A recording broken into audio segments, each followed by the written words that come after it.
Hello students, let's see this question. Statement 1 and statement 2 are given. दो statements आपको दी हुई हैं, चार ऑप्शंस दिए हैं। आपको स्टेटमेंट पढ़नी है, एनालाइज करनी है और करेक्ट ऑप्शन चूज करना है। तो स्टेटमेंट 1 क्या कहता है? Molarity of pure water. Pure water मतलब शुद्ध पानी है, कुछ भी मिलावट नहीं है उसके अंदर। If its density is 0.90 gram per ml at 90 degree Celsius is 50 molar.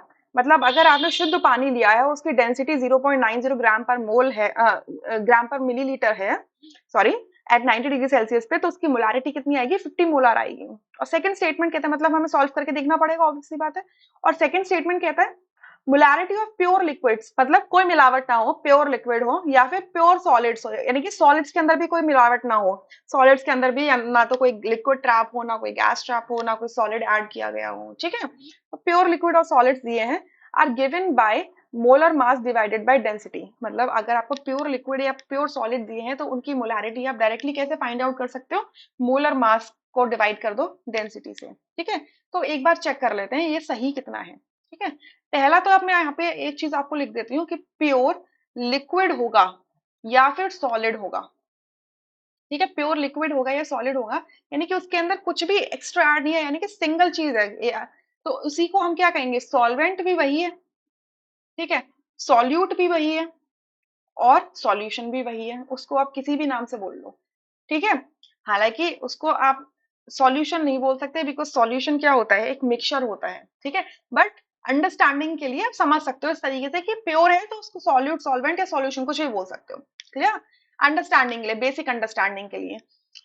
ठीक है, तो अब अगर ये प्योर है और प्योर प्योर प्योर है, तो ये कंडीशन क्या होगी? फुलफिल हो जाएगी। Clear?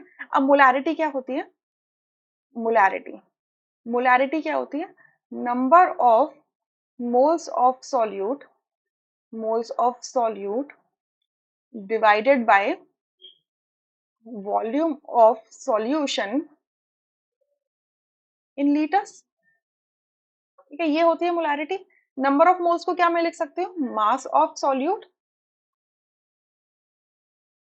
Divided by molar molar mass of solute divided by volume of solution in litres.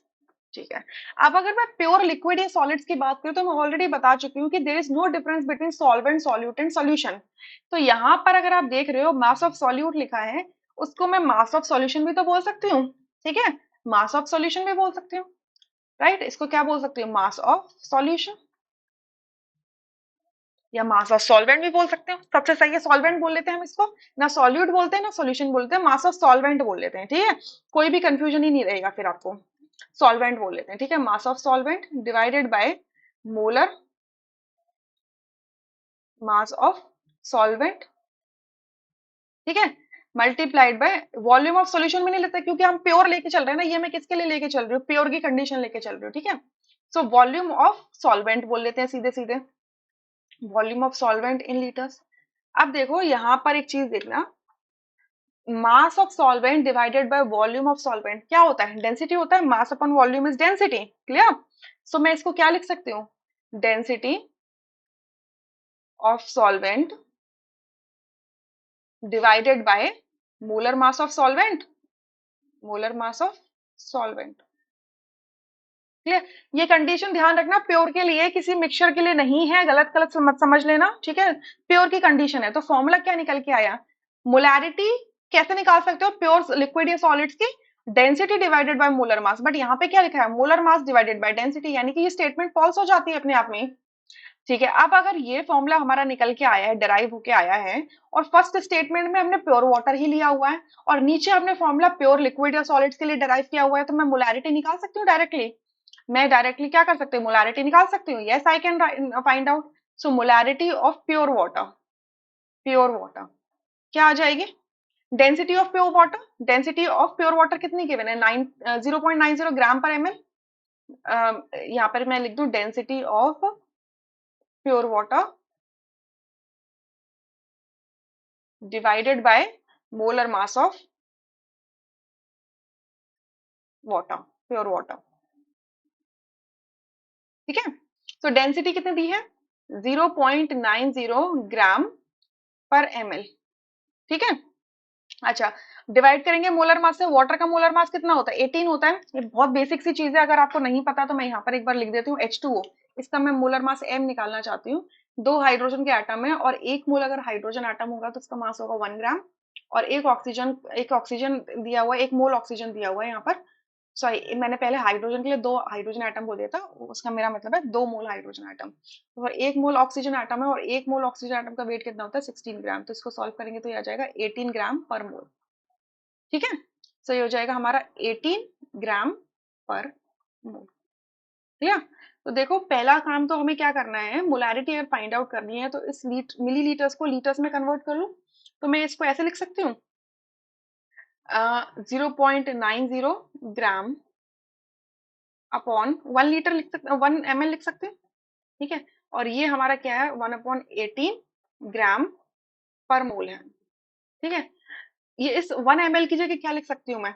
1 ml की जगह क्या लिख सकती हूँ? 10⁻³ लीटर्स लिख सकती हूँ। तो मैं यहाँ डायरेक्टली इरेज करके लिख देती हूँ, आराम से समझ में आ जाएगा। 10⁻³ लीटर्स लिख सकते हो। ठीक है। अब ये 10⁻³ ऊपर जाएगा तो प्लस में आ जाएगा, तो 0.90 multiplied by 10⁻³ divided by 18। So क्या करो, इसको कर लो solve. So 90 sorry 0.90 multiplied by 1000 divided by 18। So ये कितना आ जाएगा? 50 मोलर। तो देखो, ग्राम से ग्राम की यूनिट कैंसिल हो गई और यूनिट क्या बची? मोल पर लीटर, एंड मोल पर litre is what? Molar. So first statement क्या आती है? ट्रू आती है। तो फर्स्ट ट्रू है और सेकंड फॉल्स है, यानी कि option D is the correct answer, rest are incorrect. I hope you understood this question. Thank you.